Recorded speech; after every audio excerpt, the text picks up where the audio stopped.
Like Brian said a moment ago, we were casting this game yesterday. This is game 2. Gary Johnson, 2012, aka Vote, is up 1-0 in the lead. There was a lot of pauses, some DDoS going on. KZU on Silhouette right now is being DDoSed, unfortunately.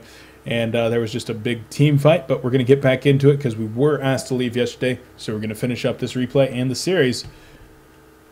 Emperor, you ready to go? I'm good to go. Okay. Need to make sure that I wasn't lagging out right there, but I'm good. All right. My Skype was muted by accident, so it's all fixed now. No problem. Okay, let's get this replay going in 3, 2, 1, go. Good to go. All right. Oh, we're in the middle of a team fight, actually, as looks like Magnus is going to go down right there. King Plato on that dragon is in some trouble as well, and my HoN is muted, so I got to fix that as soon as the action is done. Looks like KZ is going to be coming back in with that portal key, and she's going to try to run down the remaining player here, Fade, in fact, but not going to be so successful. No, it looks like Fade's going to saw that last-second Fade stun coming out from Cookies, and I think it hit 2 to 3 targets, so ended up saving King Plato's life. He was only 1 or 2 auto attacks away from death. Yeah, I was not prepared to be in the middle of a team fight when I started that replay.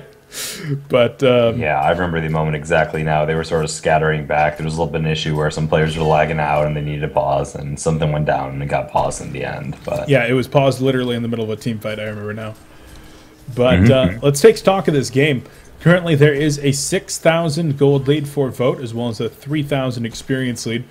So they're in pretty good position there. If we take a look at the GPM charts, Draconis is pretty much even with Silhouette for the time being. Both of them just hovering around the 400 GPM, a little higher than the 400 GPM mark. And their items are, in fact, Portal Key Nullstone, as well as Nullstone in the makings of a Shrunken Head for Draconis. So going similar routes, of course. On the other side, we do have Pharaoh as an initiator, as well as Fade, who has a Portal Key for the Fortune Bakery team that's being played by Cookies and GG Slaya. Yeah, interesting to see Pharaoh was actually holding the Bound Eye, not Fade. Yeah, that is a little bit interesting. So getting a little bit of counterwarding done, but because of Fade's ability to get through those trees and see up cliffs with her Reflection Ultimate, typically do see that Bound Eye on her. But not in this case. Fade is running through the jungle, though, with that Reflection activated. Ran right by Silhouette, though, knowing that he's not going to be able to take that one down. Turning his attention toward Bubbles, though, and this is definitely somebody that he might be able to target with the Prophet.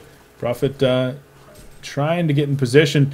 Will he be able to get the opener? Bubbles is playing pretty safe, but maybe not safe enough. Actually, the Cull misses right there, and he falls back.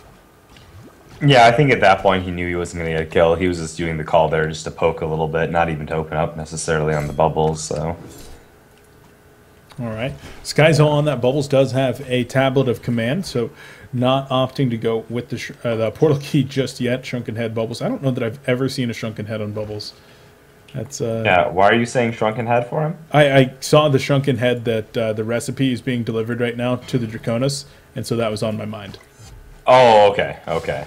But, I've seen Shrunken Head pop out on Bubbles after a Portal Key and Hellflower, but never before that. If they go the Portal Key Hellflower build, they have quite a little bit of DPS. If they get it early enough, I have seen Shrunken Head pop out after that, but that's about the only time. Looks like KZU is still getting a little bit of internet issues here with recent PC. It's really just not letting up for him, is it? He is offline at this point in the game, and as we'd mentioned, they are out of pauses in this game.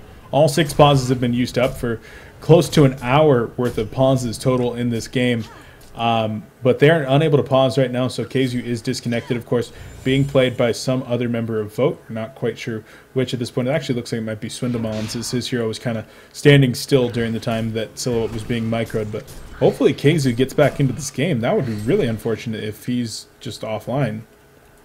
Meanwhile, pretty big pickup for the Tempest. He got his Shrunken Head. Mookie's finished his Shrunken Head, and there is no Ophelia creep. There is the Skeleton King, which can still cancel the Elemental Void even through the Shrunken Head. But if it's not well positioned, or if he catches that, Skeleton King in the ultimate as well, I mean, they really have no answer to it.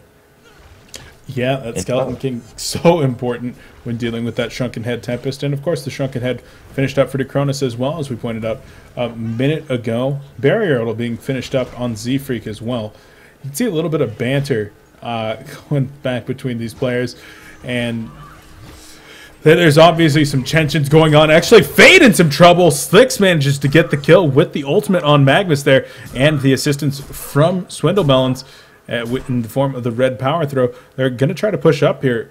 Keizu is still offline, though, not able to connect back to this game, so they're going to try to use his hero and get the team fight going in the mid.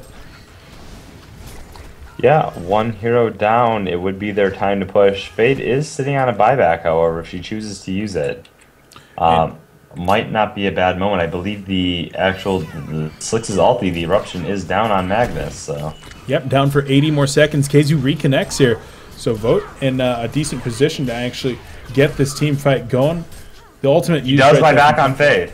Yep, Fade's going to come back in here. King Plato leads the way. Wrath of the Pharaoh comes in onto Bubbles right there. Magnus is going to walk in. Not able to get anything done, though, as a big ultimate comes out from Tempest, catching 3 players. 2 are going to go down immediately. Ophelia as well is going to fall, and Vote gets a sour end of that trade, losing 4 players. They might make that 5 as Swindlemelon's on the Aluna, not quite able to grab that Invis rune. It's going to be on Fade, who grabs the Burning Shadows, drops that Dark Deep Shadows as well, and that's a genocide now for the Fortune Bakery team.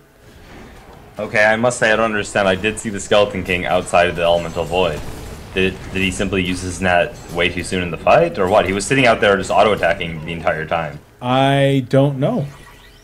It's simply a mistake, I'm sure. I know that he had used it a little bit before. He might not have had the cooldown or the mana, possibly. Actually, the okay, I need to go look. The game, okay, they obviously just can see. I need to go look, because I must know. Sure, so Brian's just going to go ahead and look, Mac, report when you have that information, guys. But Vote opting to concede right there. They're going to take it to a Game 3. Fortune Bakery coming away with the win on that one.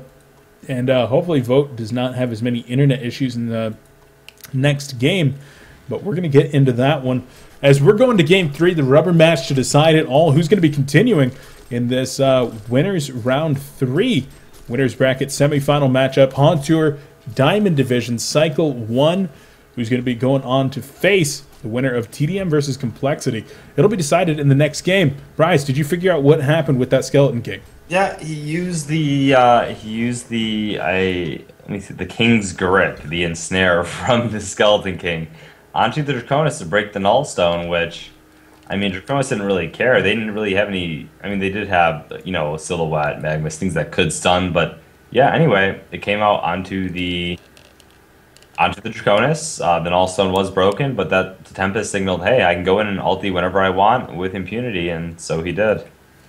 Well, they get away with that one. A nice Tempest ultimate to finish out that game. And we're going to be moving on to Game 3 here, guys. It's been Complexity Casting with Beef and Brized.